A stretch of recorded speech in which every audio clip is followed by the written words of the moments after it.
یہ ایک عام فہم سی بات ہے کہ شکوک و شبہات پیدا ہوتے ہیں کہ ایک جگہ پہ جو کہ 6 کنال گورنمنٹ کے لیے مختص کی گئی تھی اور وہاں پہ اسکیم لانچ کی گئی تھی، تو وہاں پہ قبضہ مافیا کیسے پہنچا؟ آیا ڈپارٹمنٹ کے نوٹس میں یہ بات تھی یا نہیں تھی، یا ڈپارٹمنٹ کی لاپرواہی تھی، یا ڈپارٹمنٹ کے جو افسران بالا تھے ان کی سہولت کاری کی وجہ سے یہ قبضہ مافیا قبضہ کرنے میں کامیاب ہوئے؟ تو اس پہ نو ڈاؤٹ کہ میلا فائڈنگ جو ہے وہ ظاہر ہوتی ہے کہ ڈپارٹمنٹ کی طرف سے ان کو نہ روکنا، اور ڈپارٹمنٹ کی طرف سے اس قبضے کو باقاعدہ طور پہ جو ہے وہ جو اینٹیں ڈالی گئی تھی وہ قبضہ کوئی ایک دن میں تو نہیں ہوا، آہستہ آہستہ وہ لوگ آگے بڑھتے گئے ہیں۔ اور اب یہ ہوا ہے کہ ٹوٹل 9 مرلے جگہ جہاں پہ وہ ٹینکی ٹھہری ہوئی ہے وہی جگہ بچی ہے، باقی اس کے چاروں طرف جو ہے، ایک طرف گلی ہے جو کہ بالکل راستہ ہے سامنے، اس کے تینوں طرف اطراف میں قبضہ کر کے باقاعدہ طور پہ مارکیٹ بنائی گئی ہے، باقاعدہ طور پہ مکانات کی شکل دی گئی ہے۔ تو لمحہ فکریہ یہ ہے کہ تحقیقاتی اداروں کے نوٹس میں بھی یہ بات نہیں لائی گئی،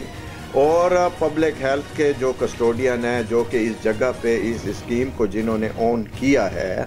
تو ان کی یہ ریسپانسبلٹی بنتی تھی کہ وہ اس چیز کو روکتے، مقامی تھانے میں اس کے بارے میں FIR چاک کرتے، جو کہ ہمارے علم میں نہیں ہے یہ بات۔ اور اس کے ساتھ ساتھ جو ہے وہ اس پر انکروچمنٹ، جیسے کہ ڈی خان کے اندر آپ دیکھتے ہیں کہ ایک چھابڑی فروش کے خلاف بھی اسسٹنٹ کمشنر صاحب نکل آتے ہیں، انکروچمنٹ شروع ہو جاتی ہے، ڈپٹی کمشنر صاحب کی ہدایات شروع ہو جاتی ہیں، اور انکروچمنٹ جو ہے عملی طور پہ ریموو کی جاتی ہے، اور جہاں جہاں پہ بھی انکروچمنٹ ہوتی ہے وہاں پہ گورنمنٹ کے ادارے ایکشن لیتے ہیں اور انکروچمنٹ ریموو کرتے ہیں۔ لیکن شومیہ قسمت کہ یہ جگہ کسی کی نظر میں نہیں آئی۔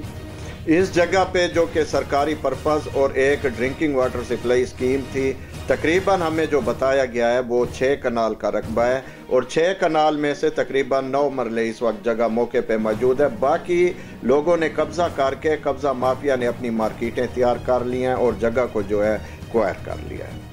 تو لمحہ فکریہ یہ ہے کہ مختلف پبلک ہیلتھ ڈپارٹمنٹ میں موجود کالی بھیڑے جو ہیں وہ قبضہ مافیا کے سہولت کار بنے ہوئے ہیں۔ اور اسی کے ساتھ ساتھ میں آپ کو یہ بھی بتاتا چاہوں کہ ڈیرہ ڈیال روڈ پر بھی واٹر سپلائی اسکیم ڈرنکنگ کا ایک بورنگ لگا ہوا تھا، اور وہ جگہ بھی اب تقریباً اگر اس کی مالیت کا آپ اندازہ کریں تو کروڑوں میں بنتی ہے۔ تو وہ جگہ بھی ایک بنگلے کے اندر، میرا کیمرے مین آپ کو دکھائے گا کہ وہ جگہ بھی ایک بنگلے کے اندر چلی گئی ہے۔ اب ایک سرکاری پراپرٹی جو کہ سرکار نے پرچیز کی ہے، جس کی مالیت پبلک ہیلتھ ڈپارٹمنٹ کے پاس ہے، تو وہ جگہ ایک عام آدمی اپنے بنگلے کے اندر، بااثر آدمی اپنے بنگلے کے اندر کیسے محفوظ کر سکتا ہے؟ وہ بلڈنگ، وہ کمرہ بورنگ کا وہ موجود ہے، اور اس کے آگے بااثر افراد نے جو ہے قبضہ مافیا نے اس کو بند کر دیا ہے، اور یہ جگہ بھی کروڑوں روپے کی ہے۔ اس کے ساتھ ساتھ میں آپ کو بتاتا جاؤں کہ جو کہ تھویا سیال بند ہے، اس بند کے ساتھ بھی ایک ڈرنکنگ واٹر سپلائی اسکیم جو تھی وہ موجود تھی، اس کے آثار باقیات مٹا کر اب بھی تھوڑے سے بچے ہوئے ہیں۔ تو میں نے وہاں پہ دیکھا ہے تو وہاں بھی بااثر افراد نے جو ہے قبضہ کر رکھا ہے اور اس جگہ کو جھاڑیوں میں چھپا دیا ہے، جو کہ کچھ دنوں کے بعد جیسے جیسے یہ چیز ان کو یقین ہوتا جائے گا کہ لوگ بھولتے جا رہے ہیں، جیسے ہمارے ڈپارٹمنٹ کے افسران جو کہ قبضہ مافیا کے سہولت کار ہیں، تو وہ کچھ لے دے کر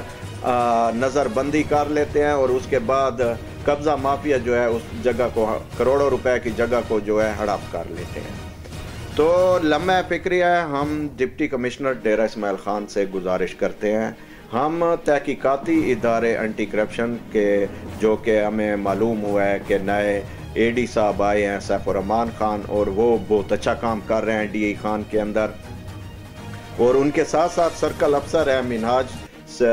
سکندر خان، تو منہاج خان بھی بہت اچھا کام کر رہے ہیں circle officer as a DI Khan. تو اسی حوالے سے ہم شہریوں کو بھی یہ ہماری بھی ریسپانسبلٹی بنتی ہے کہ جہاں پہ کرپشن ہو رہی ہے یا سرکاری جگہ پہ قبضہ مافیا اپنے پنجے گاڑ رہا ہے تو ہمیں یہ چاہیے کہ ہم سرکار کا ساتھ دیں، اور یہ جو سرکاری پراپرٹی ہیں یہ پبلک پراپرٹیاں ہیں، یہ ہم سب اس کے وارث ہیں۔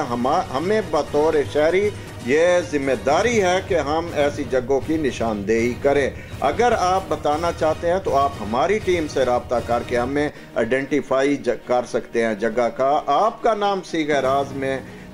رکھنے کے ساتھ ساتھ آپ کو مکمل تحفظ بھی فراہم ہوگا، اور وہ جتنی بھی قبضہ مافیا کے خلاف سرکاری کارروائی ہوگی اس میں ہم سرکار کی معاونت بھی کریں گے۔ تو یہ بطور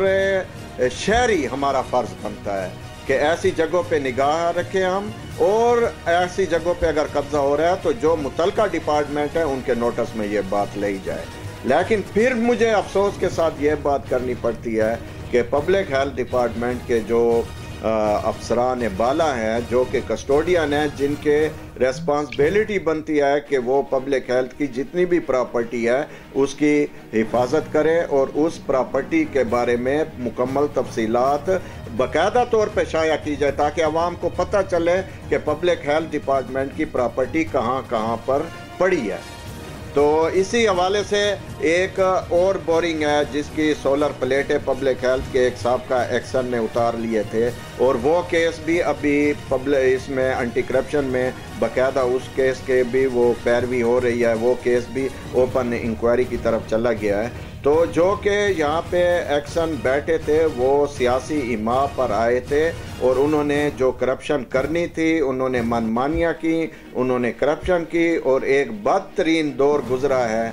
جس میں ہر متعلقہ کرپٹ افسر کو تمام اضلاع سے ڈھونڈ کر ڈی ای خان لایا گیا، اور اس کو لانے کا مقصد یہی تھا کہ ڈی ای خان کے اندر جو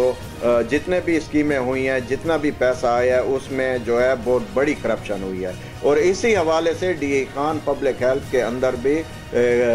جو سابقہ ایکشن تھا اس نے کرپشن کے ریکارڈ توڑے ہیں۔ ہمارے نوٹس میں یہ بات بھی آئی ہے کہ بعض حلقوں میں کام نہیں ہوئے اور وہ صرف کاغذی کارروائی تک ہی محدود رہے ہیں۔ تو اسی حوالے سے تحقیقاتی اداروں کا کام ہے کہ وہ اس پہ نظر ثانی کریں، وہ ان کو چیک کریں، وہ ان کے بارے میں انکوائریاں لانچ کریں، اور جو ذمہ داران ہیں اس کرپشن کے اور اس کے جو لوگ بھی اس کے اندر انوالو ہیں، چاہے وہ بااثر افراد ہیں یا قبضہ مافیا ہے یا ان کے جو سہولت کار ہیں، ان سب کو قانونی دائرے میں لایا جائے، ان کے خلاف قانونی کارروائی عمل میں لائی جائے، انصاف کے کٹارے میں ٹھہرایا جائے، اور ہماری گورنمنٹ کے کروڑوں اربوں روپے جو ڈوبے ہوئے ہیں وہ ان سے نکالے جائیں۔